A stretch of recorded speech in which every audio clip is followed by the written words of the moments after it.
down that camera and strap in. It's time for another episode of TOGCHAT Live.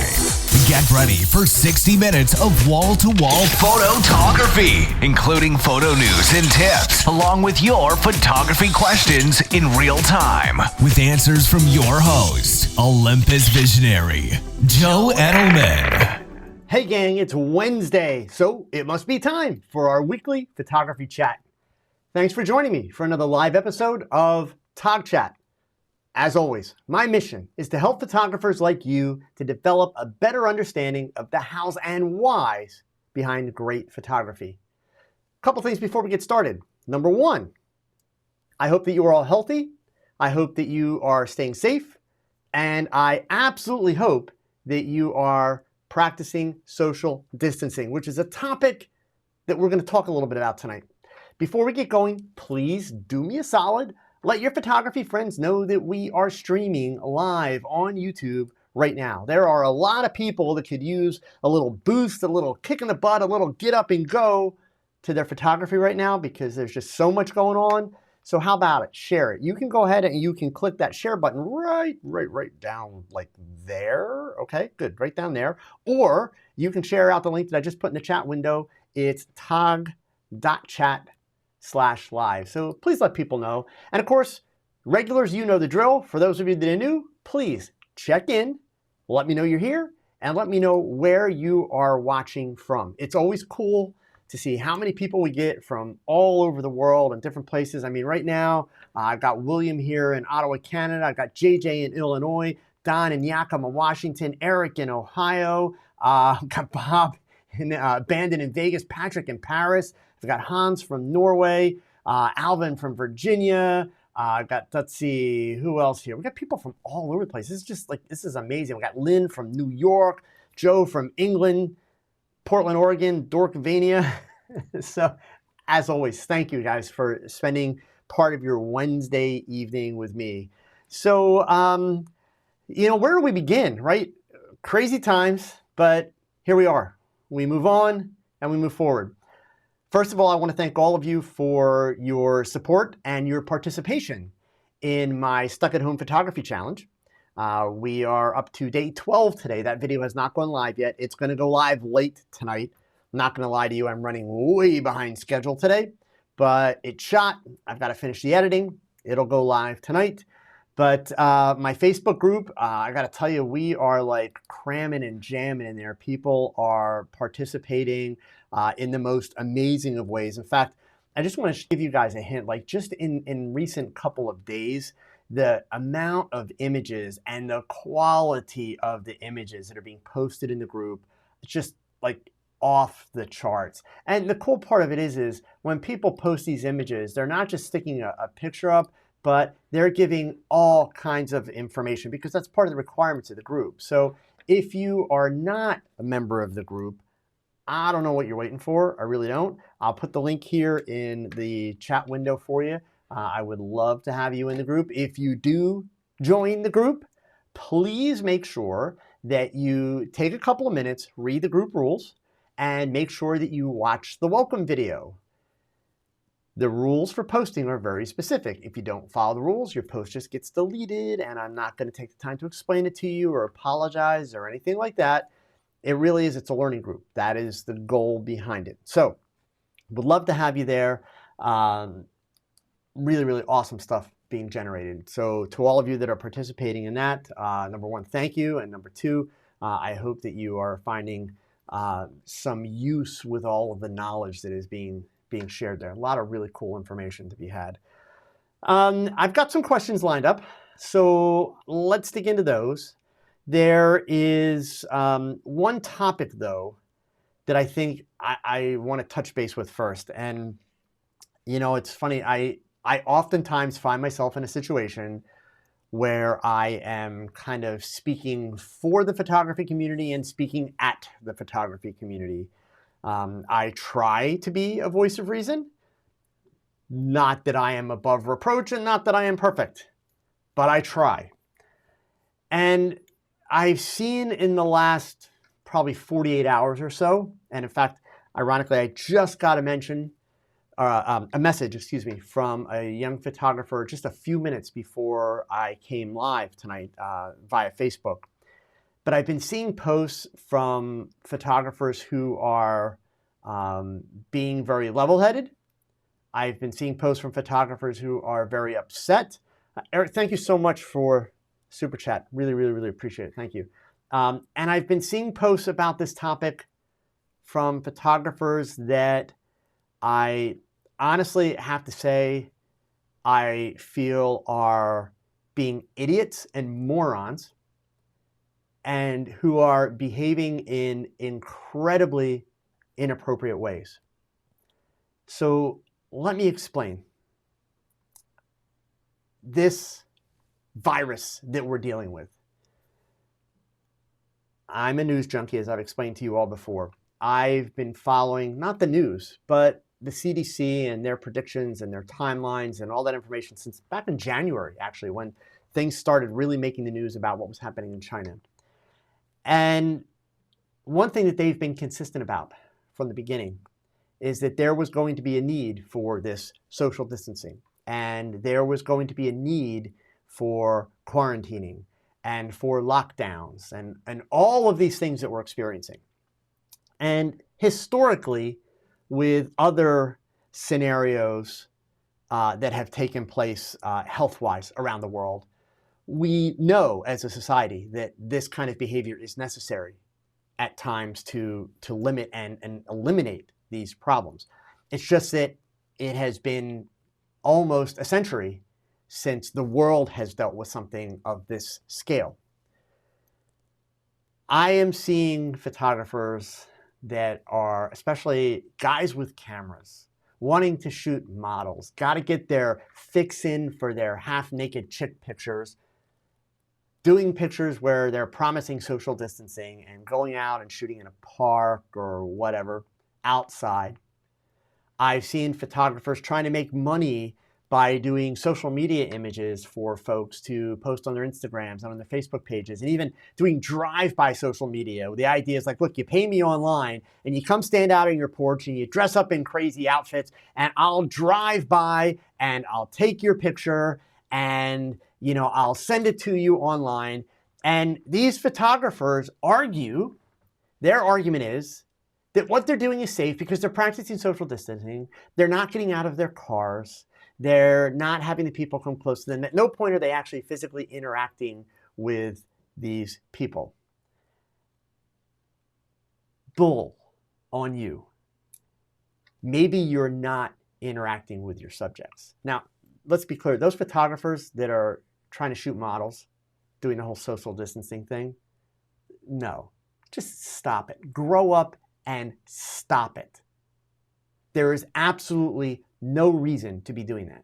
For these photographers that are doing these drive-by photo sessions, stop it. Do you realize that when you get in your car and you drive to the location where one of these families are, whether you stay in your car or get out of your car doesn't matter, but the fact that you are on the road unnecessarily, you are not only risking your health, but what happens if you are in an accident? What happens if your car breaks down and then you need assistance?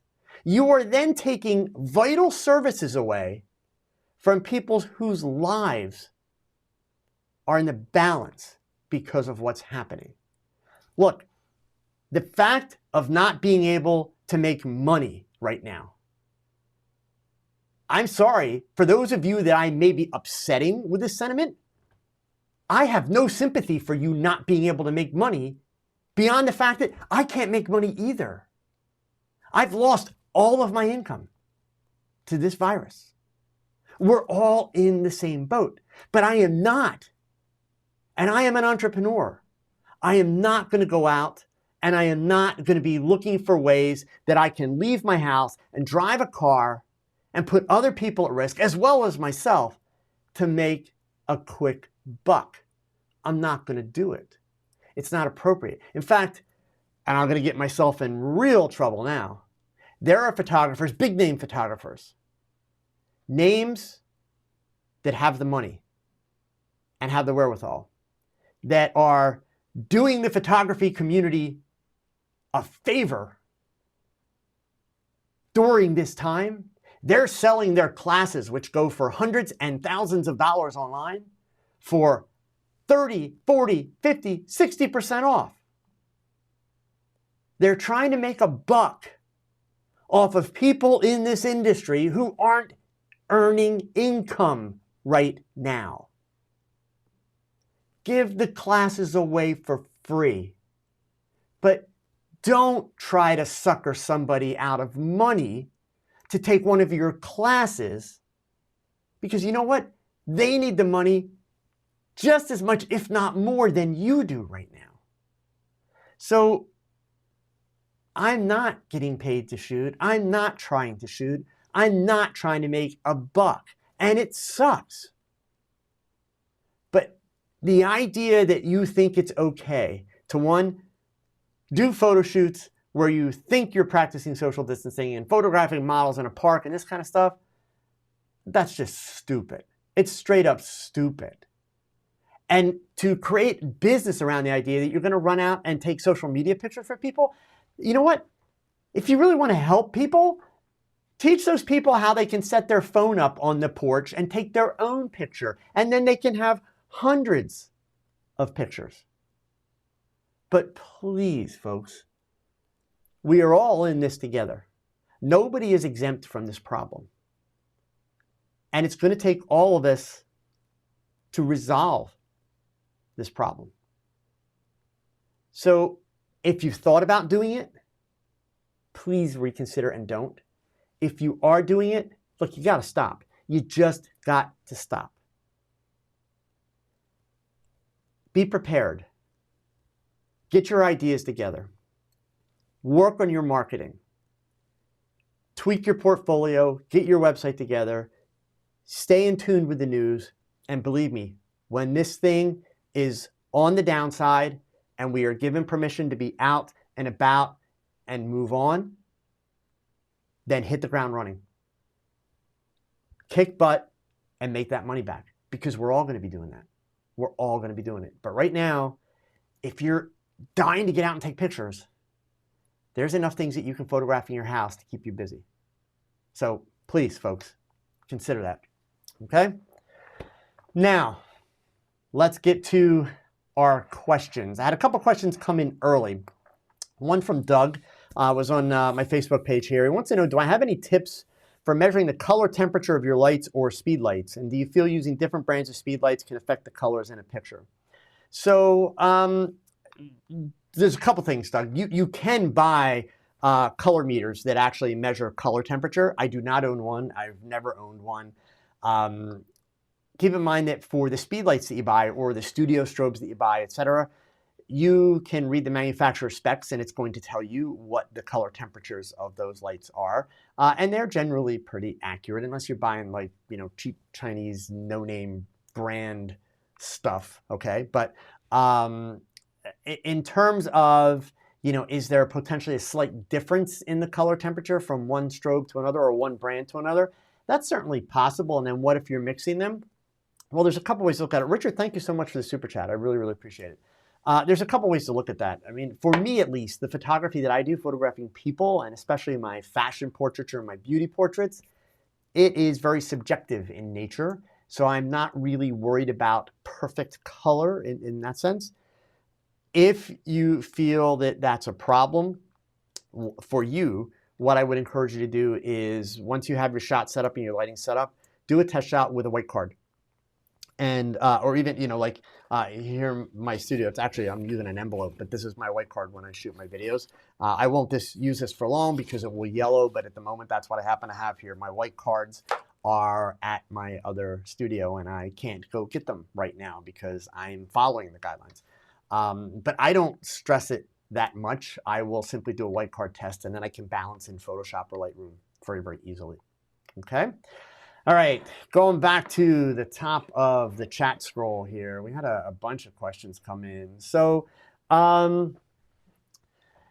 I had a question early on here from Eric, and he asked what light setup should he use for outdoor portraits? And I'm sure some of you can imagine, I went back at him and it's like, okay, so why do you think you need lights for outdoor portraits? Because there's plenty of light outdoors, right? And he told me that he basically wants to be able to get the sky and the clouds properly exposed. So, you know, for me, Eric, I'm not a big fan of taking studio lighting outside to do portraits. It just doesn't look natural. It has a very stylized look if you do it well. And the problem with that stylized look is there's a million other photographers doing it, which makes it boring. But if that's what you want to do, you'll notice if you look around that what most of them do is they take out one strobe head, usually like a 200 or 400 watt strobe. You can do it with a 600 watt strobe, but you don't need that much power, contrary to what so many of these bozos on YouTube tell you. You can do it with a speed light, right? But 200 watt seconds like a Godox AD200 or 400 watt seconds like a Godox AD400, more than enough. And I would want to light it no differently than I'd light it in a studio. So I would want to use a softbox or like a round collapsible beauty dish, maybe 32 or 42 inches. That would be my approach.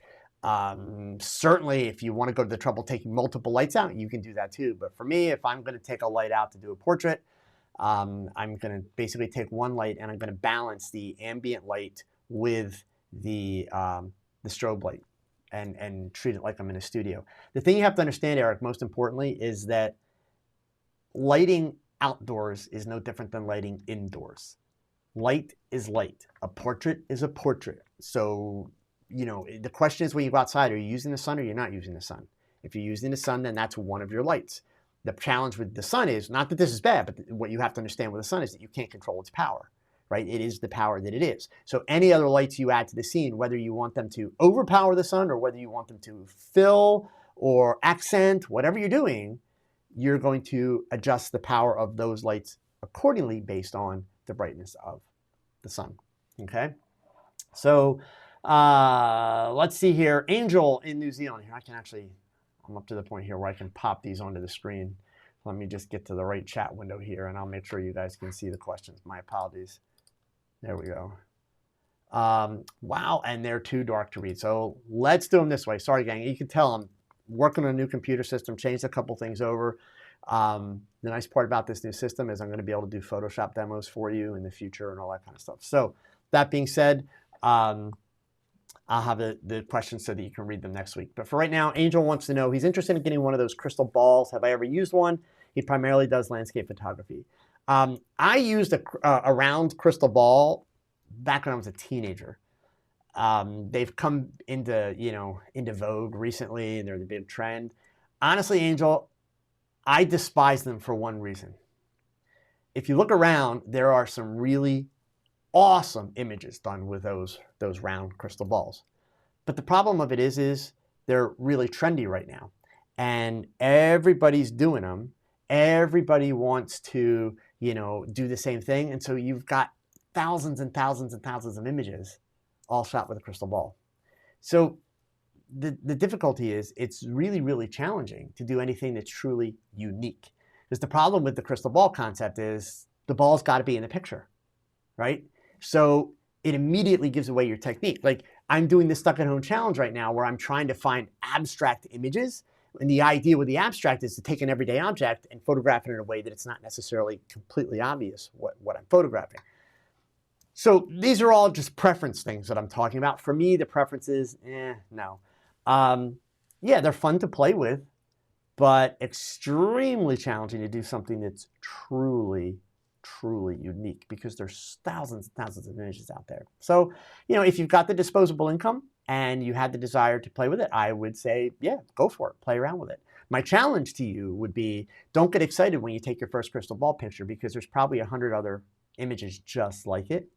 Your challenge is to study what's out there, learn how to use a crystal ball, master it, and then do something that's completely unique, something that we've never seen before, something that's different, something that is uniquely yours. That would be cool. Okay. So let's see. Don Bender's question here. With all the seriousness of our current situation, what are some ways to include humor in our photographs? That's a tough one, Don. Honestly, and he goes on to say I could use a laugh today. The thing with humor in photographs, I'm all about a good joke, and I'm the kind of person, for me, when things go bad, boy, if I can't laugh at it, just please go dig the hole, like I'm done, right? But the problem with humor is everybody processes humor differently, and the real challenge with humor today in our current situation,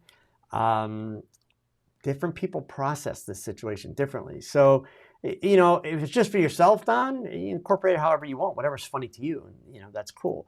If you're looking to do this in a situation where you want to share it, maybe online or share it with lots of people, then I actually caution photographers, be really, really careful with your choices. We've never experienced anything like this. There's no one alive that's experienced anything really like this. So this is all very uncharted territory, and keep in mind that we are still in the uptick of this, meaning we haven't gotten through the worst of it yet. That also means that a lot of people are really going to struggle with the way they deal with it. So I'm right there with you in, wanting to be able to have a good laugh. And I'll be the first to admit, as I go through Facebook and Instagram, and that there's some amazing memes that are a result of all this. But at the same time, I've seen comments on some of those memes where people are either very offended or really struggling, with the concept of those memes. So it's just tough. It's unfortunate, but that's part of humans and human beings. And so I would just say, before you go too far down that rabbit hole, just consider how you intend to use the pictures and display the pictures. And I think if you do that, then, go for it. So, Lynn, thank you so much for the super chat. Thank you for addressing the drive-by front porch shoots that people are doing, and thank you for giving us so much time. Well, my pleasure, Lynn, and I appreciate it. The drive-by shooting thing, well, not drive-by shooting, but, drive-by photo shoots. I will admit I'm impressed by the entrepreneurship of those photographers, but this is just not the right time and place. It's just not. So that's my take there. Okay. Let's see here. Viking Reborn commented about the crystal boards. They're also magnifying glass on steroids. So, yep. Charles, Joe, do a video on indoor light painting for the lockdown. This will allow those trapped inside to shoot even at night. So, a couple of things, Charles. I'm sorry, but I do not take requests for videos. However, since we're talking about light painting, and since we're talking about indoors, turns out I'm a step ahead of you. Tomorrow, 1 p.m. Eastern Time in the United States. Let me switch my screen over here. I'm going to be talking about indoor light painting tomorrow. How about that? So let's see here. Switch the screen. Boom. I'll put the link here in the chat window. Tomorrow, you want to be on this Facebook page at 1 p.m. Eastern Time in the US. Okay? The video will be recorded, and you'll be able to watch it at any point in time. But I am going to be doing a live stream. Here's the promo for it here. So if you want to go check it out now, just scroll down the wall a little bit, and there you go. You'll see the promo. Thursday, April 2nd, 1 o'clock. I will be talking all about live composite from Olympus. I'm going to be showing some actual examples of doing light painting with objects in the house. And for those of you that aren't Olympus shooters, you can still do all of these techniques that I'm going to do. There's just a slightly different way to do it. You need to do it in a completely dark room. You'll see when I do these tomorrow, I'll actually have the lights on, which is one of the benefits of the live composite feature from Olympus. But it's basically painting with light. So I kind of got you covered there, Charles. All right. If you can't be there tomorrow at 1 o'clock, make sure that you check back to that page afterwards. But yeah, I will be doing light painting. So make sure you check that out. Okay. Now let me just get my screens back here, and Rainmaker 40. Oh, and I apologize. I keep forgetting you guys can't read the quotes tonight. Do I always vet my models prior to hiring them? I'm not sure what you mean about vetting the models. I've talked about working with models a lot. If you mean, do I make sure that they're not going to flake on me? I've never had a model flake. I've never had a no-show for a shoot. Never had any of those issues. Charles says, I'm clairvoyant. There you go. You knew it was coming, right? Okay. So, yeah, I've never had any of those issues, Rainmaker. So do me a favor. If you can, if you're still here, give me a little bit more like of kind of where that question's coming from or what you're trying to prevent. And then even if I'm repeating stuff I've talked about before, I'll gladly give you the breakdown of kind of what I do. That's not a problem. Okay. Let's see here. Scrolling on back up. Meted Man. Fabric used to soften light can change the color temperature. It happens when using budget softbox and umbrellas. Yes, I'm sorry. Was this a statement that I missed, or was this a follow-up to somebody else's comment? So that is a statement of fact. If you use fabric as a modifier, it can change the color temperature, but that's not a big deal. I've used sheets. I've used all kinds of things. One of the great things about the digital technology we have is that it's really easy to kind of fix your color balance, shall we say, after the fact. So let's see here. S. Broderick is a lifelong Canon guy. I have to admit, I had a request recently that made me say, man, I wish I had a live composite. Maybe I'll rent an Olympus. You know, fact of the matter is, I know a lot of wedding photographers who have been buying an Olympus camera like the EM5 Mark III, or now the EM1 Mark II that are less expensive, buying one camera and one lens simply so that they could do like a live composite at a wedding where you have the bride and groom posed and you draw like a heart behind them or that kind of thing. Also, a lot of the photographers that specialize in light painting, who the majority of them were Canon shooters, they're all starting to migrate. That whole world now is slowly starting to migrate over to Olympus because of live composite. It just allows them to do so much more, so much more work. So Ohio Bryce, in my area, people are doing drive-by shoots for free for the community. Yeah, and Ohio, here's the thing, even free is stupid. I understand and I want to acknowledge that these people feel that they are providing a service. I get it. Like, I totally get it. But if we're being really honest, Ohio Bryce, they're providing a service as an excuse to satisfy their own need to get out of the house. If they want to contribute to mankind and everyone that's going on right now, doing drive-by photography is not the answer. Because the fact of the matter is, while they're out doing this very frivolous act, if something goes wrong, they're taking away vital resources. They should not be doing it. If they want to help and they want to contribute, there are better ways to do it. I mean, look, what I'm doing is of pretty much very little consequence, except for the fact that there are people that tell me they appreciate it and they've been following it and they're learning from it. But I'm doing it from home. I'm doing it by adhering to the guidelines that my state's government has set aside, by adhering to the guidelines that the CDC has set aside. So yeah, it's unfortunate that people are doing it, but even though they're doing it for free, doesn't make it okay, not even remotely, unfortunately. So, all right, still scrolling back up here. Michael Henson, we're going to explode when this is over. Yeah, I choose to take the positive thought process, Michael, and that I really think that when this is over, one of the cool things that I think is going to happen, I think that we are also going to see an explosion of creativity.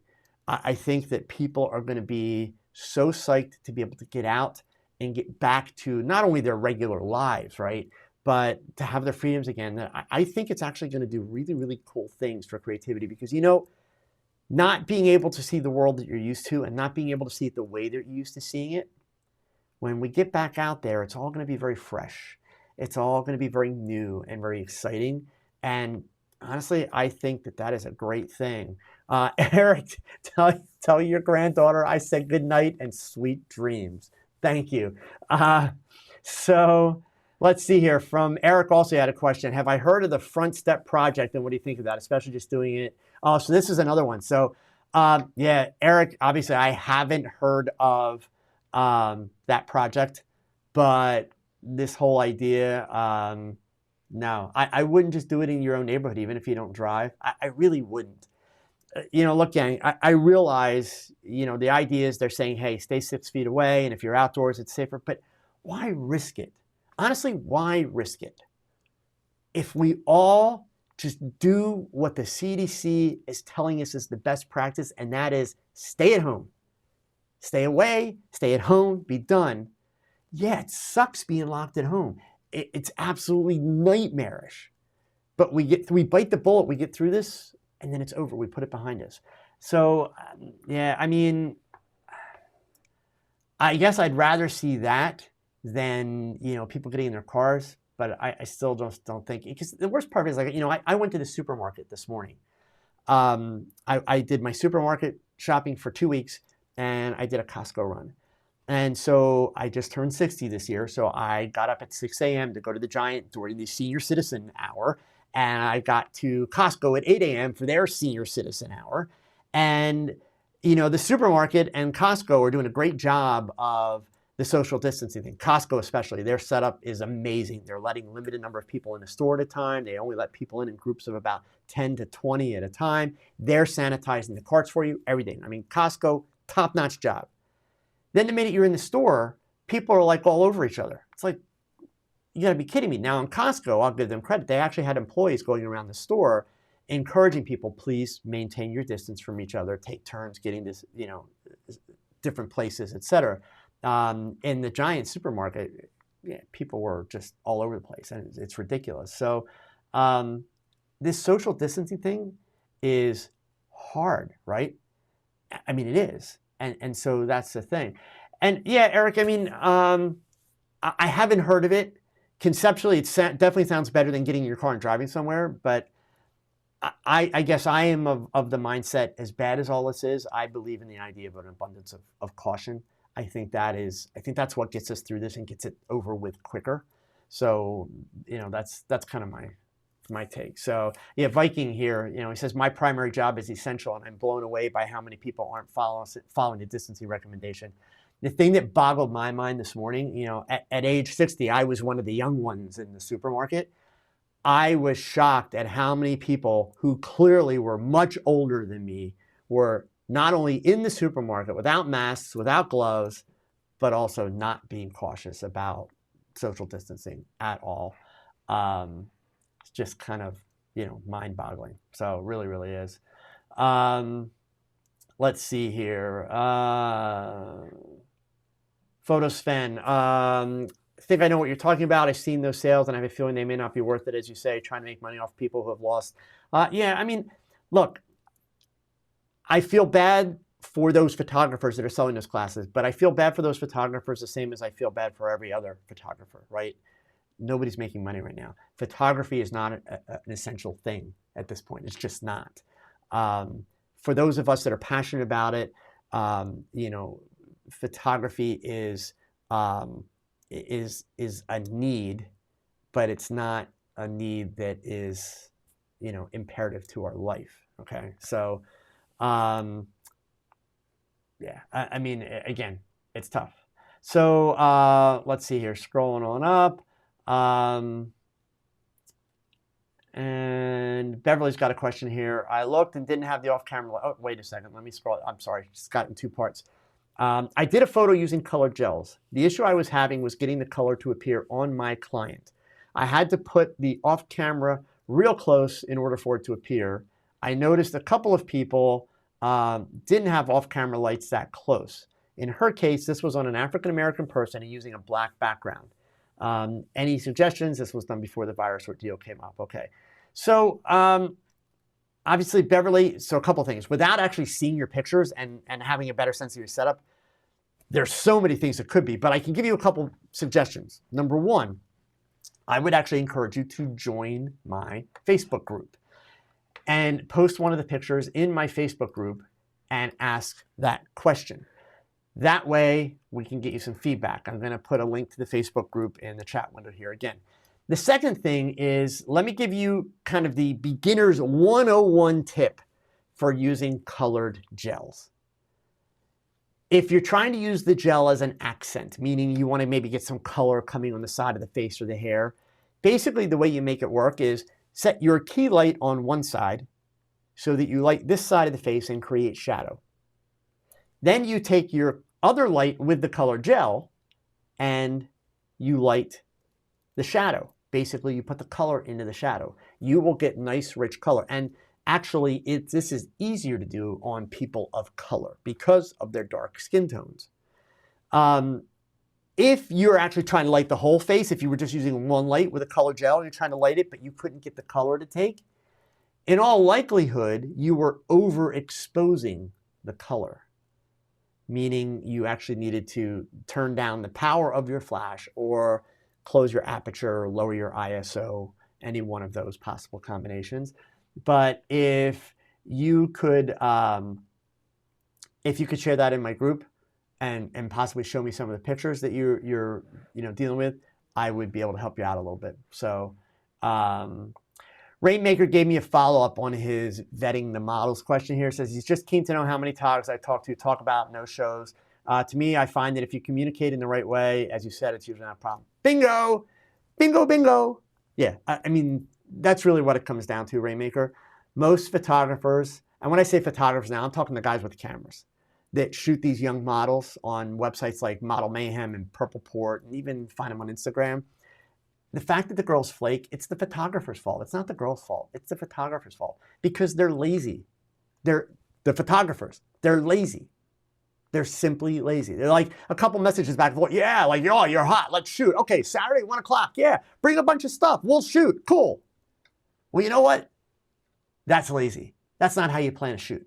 The girl should flake. The girl should find somebody else that's going to impress her because they're more organized, more detailed, provide more directions, and then the girl's going to go to that shoot. And I completely support the model who does that. Absolutely. So as long as you are communicating properly, you're not going to have people cancel. It's really not an issue. Okay. All right. Scrolling back up the list here. I know there were a couple I missed up in the beginning. Let's see here. And headed back up.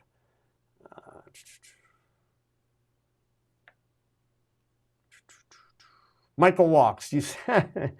Michael Walks. You said it as a pinned comment comes up to buy your shirts, which have to be posted, then handed and passed to me. Yeah, and Michael, it's an excellent point. It's an automated thing.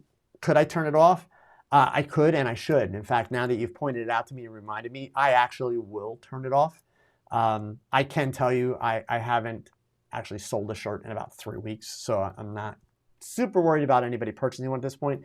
But that's definitely an oversight on my part. It's something that's automated when you set the live streams up. If you set it up once, it just automatically happens. But you make a very good point. And if you're here next week, since I'm pretty sure all of this lockdown and virus stuff is still going to be happening, you will notice that that message is not there. So thank you for pointing that out to me. Okay. And still scrolling back up here. I got Beverly's question. Let's see. And we got some more stuff about the photo shoots. Michael, thank you for the kind words about the Stuck at Home Challenge. And yes, so far my family is doing well. I hope the same for yours, for all of you, really. So let's see. I know I had another one. There's Michael. I just got a MyOps trigger. Any suggestions on if you've used one or tried one? So actually, I'm embarrassed to admit I have one sitting downstairs in my studio. I've never had an opportunity to use it. It was sent to me probably about 8 months ago. And since I primarily do fashion portraiture and things like that, I just never had the time. And now that I have the time and could actually put it to use in some of these challenge images, I've got the unit here and the cords are at my studio. So I probably will dig in and play with it. And I talked about this last week. I mentioned it briefly, so I'll just refer to this again. Once the restrictions are lifted in Pennsylvania, which I don't expect that to happen for a few weeks, but once they are, I am going to be renting a U-Haul truck and loading up my whole studio that is about 20 minutes away and bringing it back home. And I don't want anybody to feel sorry for me. I'm dealing with stuff just like anybody else is, but I'm actually very much at peace with the decision. So most of you know that I rented the new studio space just about a year ago. It was June 1st. And I love it. It's awesome. It's about a 20-minute drive from my home. And because things got really, really busy on the teaching circuit, which is a great problem. That's how I make my money, right? I did not use the studio as much as I would have liked to.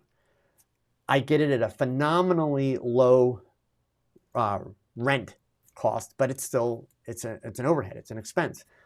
Obviously, I haven't used it in a month. I'm not going to be able to use it for at least the next month, if not more.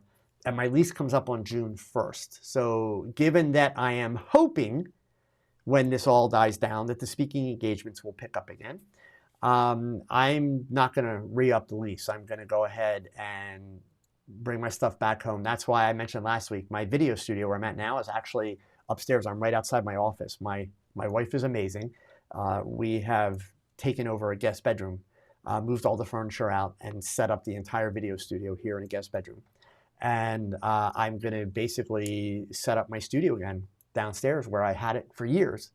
And who knows, maybe a year or two down the road, I'll go back and I'll lease a space at this, Artist Lofts or somewhere similar. But for now, it's just going to make more sense financially and just from a practical sense to bring everything home, set it up here, and keep moving forward. So I'm actually very much at peace with it. It was a financial decision, but yeah. So once I get all the gear back here, Michael, I will definitely try out the My Apps and see. I know a couple of people that use them and use them routinely.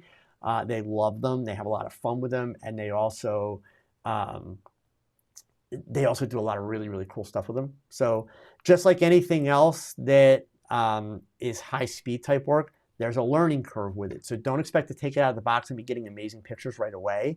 Right? You've got to kind of fine tune things and tweak it. But yes, if you put in the effort and do that learning curve, you can do a lot of really cool stuff with it. Okay. All right, Brian, do you have a trick for taking better shots of dinner quickly? Not real food photography setup, but for everyday dinner situations. What? Sorry, the first thing that came to my mind was take out your iPhone. That was horrible, right? Tell me a little bit more, Brian, if you're still here. This question came in early. I hope you're still here. Tell me a little bit more about what do you want the photo for? Since you're saying not real food photography, but for everyday dinner situations, what is the intended use or need for the photo? If you tell me that, I think I can definitely give you some good solutions. Okay. GNAP Studios, Dougie, what color gels do you suggest having for portrait shoots? Looking for the colors, not the brands. Honestly, man, all of them, every color that you can get, all the primary colors, but then even, the kind of the more pastel in between colors like teals and things like that. For me, Doug, I'm a color freak, so I can never have enough different colors to play with. Plus, keep in mind, you can mix colors to, create different shades in that. Especially if you're going to start mixing color gels to get other colors. Sometimes it's easier to mix the pastel colors because they're not as dense, but still, even with the more saturated color gels, you just turn the power of your strobe up. So, but honestly, I would go with as many colors as you possibly can. That would be my answer. Okay. All right, so, and by the way, I'm almost caught up. We're down to like 2 questions here, so we still got like 15 minutes, folks. If you have questions, if you're here, how can I help you? Now's the time. Type. DPsycho, I have a YouTube streaming question. Can you tell out of the total number of viewers, how many are active in the chat? Does the platform give that info? It doesn't tell you how many are active in the chat, DPsycho. It tells you how many are watching live at any given moment. Like right at the moment, there are 102 people that are live. As far as active in the chat, no, you don't get real-time analytics on the actual chat at all. Okay, so Michael, you and your 16-year-old daughter are going to use it. That's awesome. I think one of the great things personally that's going to come from this whole virus thing is parents reconnecting and spending time with their kids. My son, who is an amazing father to my 2 grandchildren, though, but of course working from home. My son went to college to be a computer programmer, and he came out of college an amazing chef. He works as a technology person for a pharmaceutical company, but he can cook like nobody's business. He's responsible now for Thanksgiving, all those meals. He is an amazing chef. So now that he's home all day, every day, my oldest grandson, who will turn 6 later this year, he's into cooking. And so the 2 of them are spending like a large portion of every day cooking. And my 6-year-old grandson is learning how to cook and things like that. And he's loving it. He is in 7th heaven because he's spending time with his dad and he's learning all these new cooking skills and that. So the idea that you're going to spend time with your daughter and share your passion with photography, gang, I think that's amazing. So yeah, this whole situation sucks, but there's going to be a lot of cool stuff that comes out of it. There really is. And because that's just how humans are, right? So, oh, here it is. So Brian had the food question, okay? He's trying to make a small cookbook for the dishes that his family likes, not for public, just for personal use. My food pictures just suck. So I think what I would suggest, Brian, is try and find a spot in your home where you've got kind of nice, soft, even lighting, if you can. In other words, in situations like this that you're describing, Brian, I'm a big fan of kiss it. Keep it super simple, right? You don't want to overdo it, especially since the idea is this is a family cookbook. You or your wife just finished the meal. You've just plated it. You've put it on the table. You want to be able to take the picture and then sit down and eat it and enjoy it with your family, right? You don't want to be spending lots of time. So try and find a spot in your kitchen that is well lit. If the lights are like tungsten lights, meaning they're very yellow, make sure you're setting your camera to the tungsten color balance so that the colors are going to be proper and so that the picture doesn't turn out yellow. And just keep it simple. Shoot close. In other words, fill the frame with your plate. And try to shoot at a little bit of an angle. You don't want to shoot completely straight down because that's going to make it a lot harder to light if the light's overhead. Shoot at a little bit of an angle. Make sure that the setting is clean around the plate. DePsycho said, top down. I just said, don't shoot top down. Top down is the best, most flattering for food photography. I heard. Does that make sense? DePsycho, it depends on what you're doing. Some food photography is done straight down. The key to food photography, let's start here, right? The key to food photography is cross lighting.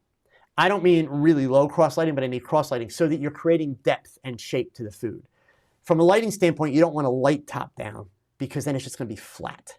So in terms of your actual perspective on the dish, keep in mind that when you mention top down, generally when we are served food as humans, so this is a psychological thing, cognitive psychology, when we are served food, we do not ever see it top down unless somebody puts the plate in front of you and you then stand up and peer down over it. You see it at an angle, right? So the perspective of the food that is the most normal to what our brains are used to seeing is on a slight angle. So are there companies who may photograph food from the top down for different purposes? Sure, absolutely. That's more of like a creative choice, but I would not call it best. So certainly there may be certain photographers that prefer that. That's cool if they have a need for that or that's their creative style. But in terms of what we are used to seeing, we look at food no different than when you walk into McDonald's or Burger King, where you see pictures of the food on the menus. You never see it straight down. It's always from the side, right? Okay. So, Patrick just posted a question. Patrick, you did post this, I think, on one of my Facebook pages. I missed it. So let me get this. He's wondering if he can get in trouble using photographs with branded items in social media to show off his work. It's all about context, Patrick. So first of all, I always have the same disclaimer. Do not take your legal advice from some guy on YouTube. I am not a lawyer, right? But I will tell you in my career, this has been my philosophy and I've never had a problem with it. And I've never read anything of people getting in trouble otherwise. If I were to take a picture of me holding a can of Coca-Cola and put it on social media, now keep in mind, YouTube will serve ads on my video. And here I am in the video with Coca-Cola. So could Coca-Cola turn around and come after me for this? Potentially, but I'm not in any way representing that I work for Coca-Cola. I'm not saying that I represent Coca-Cola. I am just holding Coke. I'm drinking Coke. I like the Coke. So if Coca-Cola were to come after me and that news were to go public, wouldn't they look stupid for suing someone for free advertising, right? So the challenge with your question, it's more a matter of what is the context with which you are posting them. If you create a portfolio and you have all these brand names in it, and let's say you do a bunch of product photography because you want to get hired for product photography, if your portfolio gives the impression that you have done photography for Coca-Cola, that could be problematic because that is misrepresentation. So that's essentially the approach. And that same piece of advice that I just gave you is the same piece of advice that I would give to models when I shot modeling portfolios. The picture that comes to mind would be anything with fitness, right? Because pretty much you can't buy fitness wear today that doesn't have some kind of a logo, right? So my philosophy that I would tell the models is, look, as long as you're not walking around saying, yes, I modeled for Nike or I modeled for Adidas, then these companies would be really stupid to come after you. So it would actually be very bad press for them, right? So that's kind of the way that I approach that. Never had a problem with that, okay? From Scott, would you use the 75mm Olympus lens for portraits? He has a 60 and a 45 and they're great, and he wants to know if adding that lens would be good. I know a Pro is best, but a bit out of my price range right now. So first of all, Olympus doesn't make a 75mm Pro, so your price range is safe. They only make the one, okay, the 75 1.8. It is an awesome lens. I love it. I use it occasionally for my portrait work. If you go through my Instagram feed, you'll find shots that are done with a 75mm. Probably, I would say maybe 25% of my overall work, I work with a 75. Given that you have the 60, honestly, not that big a deal. So for me, Scott, the actual evolution was when I made the switch and started with Olympus, I bought the 45, fell in love with it, absolutely love it. And then I had a lot of Olympus people start telling me, you screwed up, you should have got the 75, the 75 is amazing. And so finally I broke down and I bought it because it's not a terribly expensive lens. And I do love it. Awesome quality, but maybe about 25% of the work that I do. So, ultimately it's a matter of, do you have a little bit of gas and do you have the disposable income? You'll love the lens, but is it going to make a huge difference for you? Probably not. So, okay. All right. And let's see here. I missed a couple things. Headed back up. Reza, if you pick one portrait from your portfolio, which one would it be and why did you pick it? I always give the same answer to this. I'm not trying to dodge a question, but it's the God's honest truth. It's the next one that I take. Your best shot. It's your next shot. I am a guy that gets bored with my work very, very quickly. What I enjoy the most about my photography, it's the process. It's the doing. So, I'm excited when I finish a picture. It's really cool, but then I'm like on to the next one. So the picture that I tend to use to represent myself the most of late, if just to give you, I'll help at least give you something to go with since you're asking me that question. I'll switch my screen over here while it's all loading. That is that picture right there, the picture that was on the billboard. That shot I tend to use to represent myself a lot. But literally for me, it's the next one that I'm going to do. So, okay. Let's see, from John. I switched from Photoshop to Affinity Photo. I feel I'm substantially slower with the new software. How long does it take to learn a new program? I'd be using Photoshop for about 20 years. John, here's the bad news. I've been using Photoshop for, let's see, this is the year 2020, at 3 for 23 years now, and I'm still learning it. Seriously.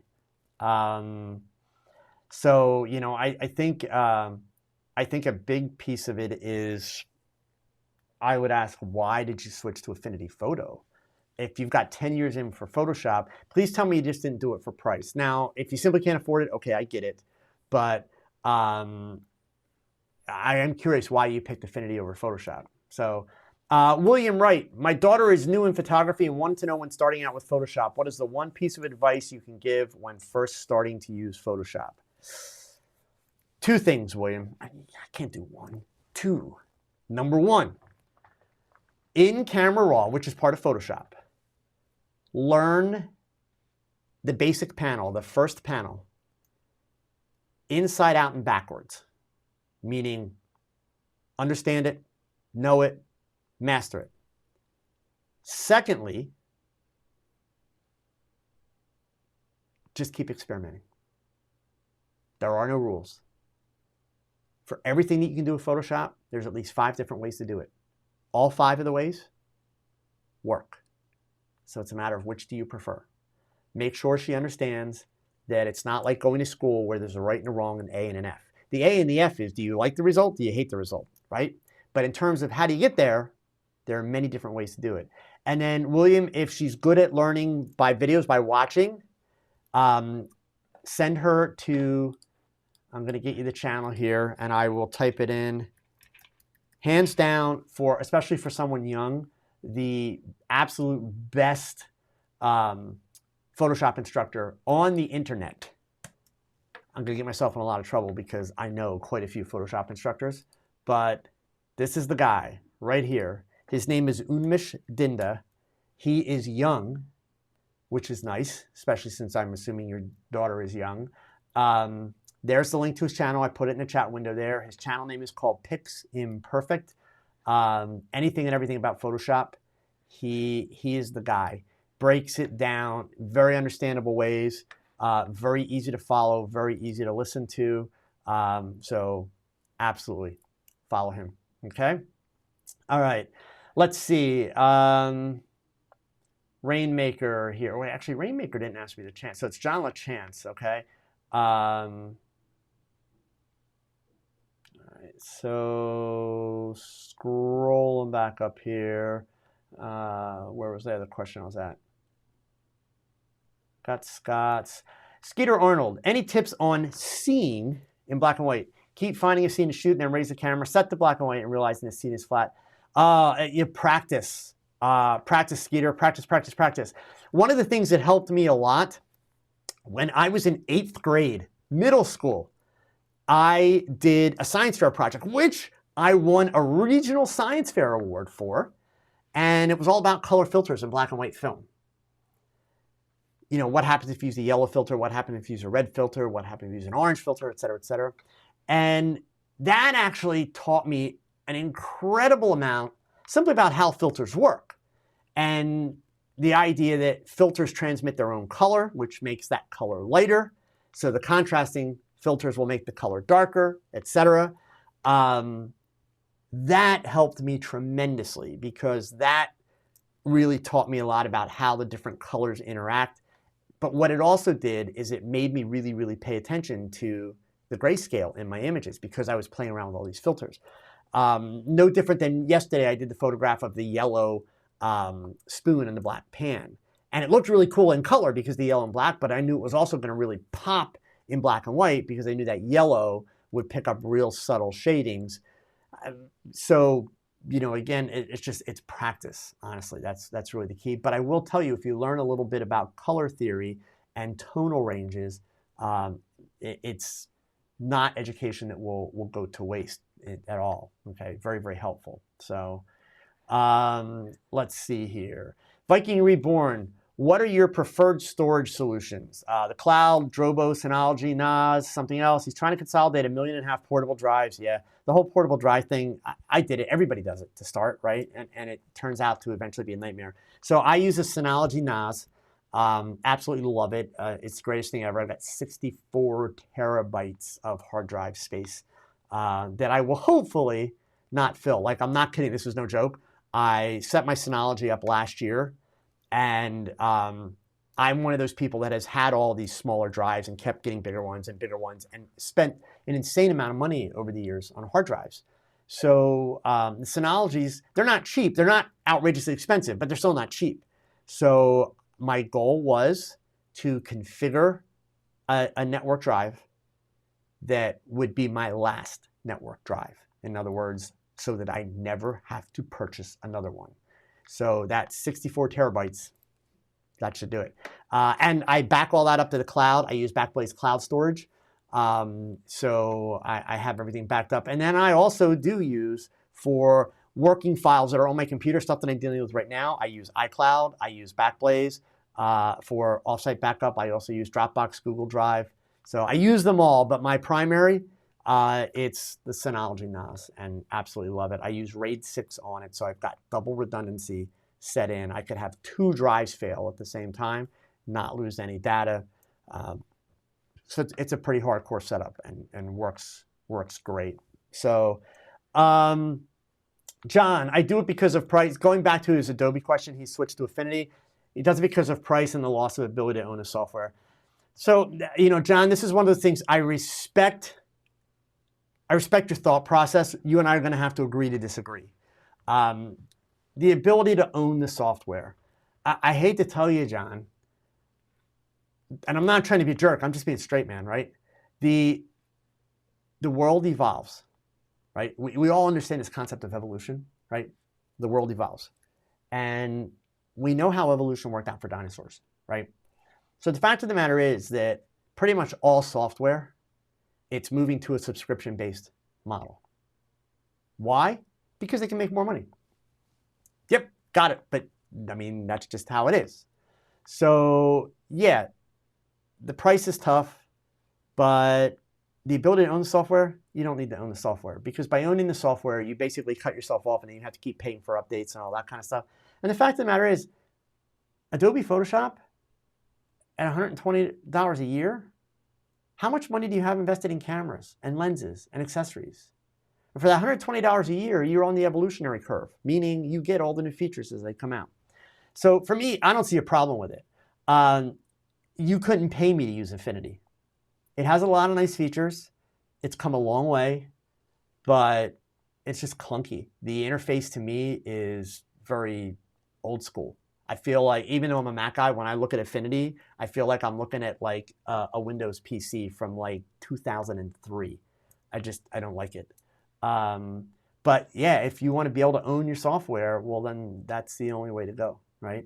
I mean, even if you're using, programs like Luminar and that, where you buy the software, they're modifying that software and they're coming out with new features so often, you're still you want to spend the money because you're going to want the new features. So you're going to buy the new version of software. You're going to buy the upgrades, right? So it's a part of the cost of this hobby or this business. It's unfortunately just it. So I understand and I respect it, but we'll have to agree to disagree on that one. So let's see here. S. Broderick, OnePlus for Synology. You're an IT professional. Use it both at home work. Yeah, Synology's awesome. Super easy to set up. I was really afraid of setting up my own RAID, and their utilities made it really, really easy. It's been great to maintain. So really, really great. So Ohio Bryce, Capture One or Lightroom for tether shooting? Never Lightroom. Never Lightroom. Capture One, unless you can't afford something else. But the problem with Lightroom for tethering, it's just brutally slow. Okay. If you go to my YouTube channel, let me bring my channel up here, and I'll switch the screen over. Okay. Once you're on my channel, in the little magnifying glass, not the search box up top, little magnifying glass, just type in tethering. I'm going to find you the video and I'll give you the link. But if you type in tethering, I have a video, actually 2 videos on tethering right here. So I'm going to give you actually this one to start. I have links in that video that will take you to an article on the Tether Tools blog that has all different tethering software that's available, including some free stuff. So again, it's not as good as Capture One, and Capture One's a little bit pricey. But the only reason to use Lightroom is if you only tether occasionally, and you really don't want to have to get into the cost, because Lightroom, unfortunately, is it's just brutal. So, D-Psycho, how did I do that without a green screen? There's a green screen, man. I am absolutely on a green screen.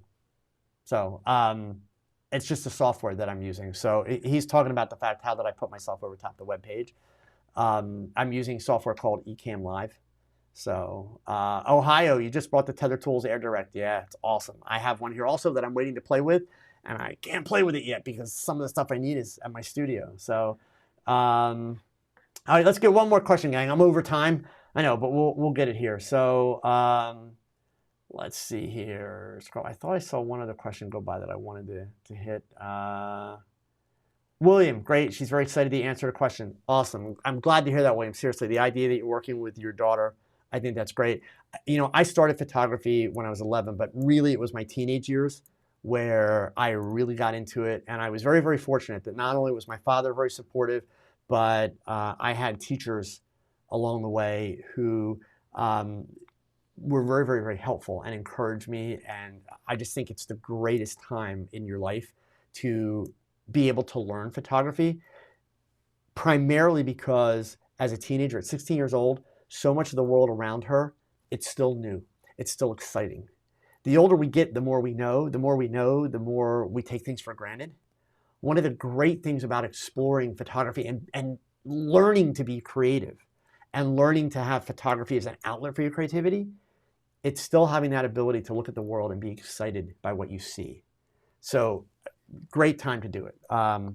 Really excited to hear that, and believe me, you're going to love having the time to spend with her, you know, to do it. And one of the things too, William, I will challenge you. Remember that photography for your 16-year-old daughter is not just snap and still pictures. Photography for her is also video. And in today's world, you know, like as crazy as it sounds, folks, and I'm going to get off because as soon as I say this, some of you are going to be like, oh my God. Some of you may remember the night that I was talking about the fact that I like Lizzo, right? And a couple of people had a really hard time handling that. Well, I'm a junkie. With all this virus stuff going on, I've stopped watching news. I can't watch news. I just can't stand all the bad news. My go-to diversion, David, thank you so much for the super chat. My go-to diversion right now, it's an app on my phone. It's TikTok. I love TikTok. I am obsessed with TikTok. And so, William, here's the thing, right? Part of the reason why I'm obsessed with TikTok is, yeah, there's a lot of really stupid stuff. And yeah, there's a lot of people not being that creative. There is some of the most creative stuff that I have ever seen happening on TikTok. It's just absolutely brilliant.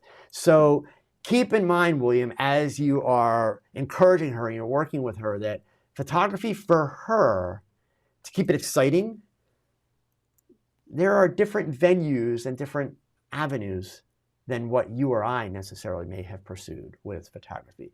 And so not only is it a good thing to encourage her to pursue those, but it's also a good thing for you to learn about them because it opens your eyes to a lot of really, really cool creativity. So for those of you now that are going and downloading the TikTok thing, okay, be forewarned, I said it the first time. There's a lot of stupid stuff on there too, but there's a lot of really brilliant creativity. So it's just like Instagram, folks. Once you get on there and you find something that you like, you find somebody you like, either follow them or follow the hashtags, and then you'll find more stuff like it.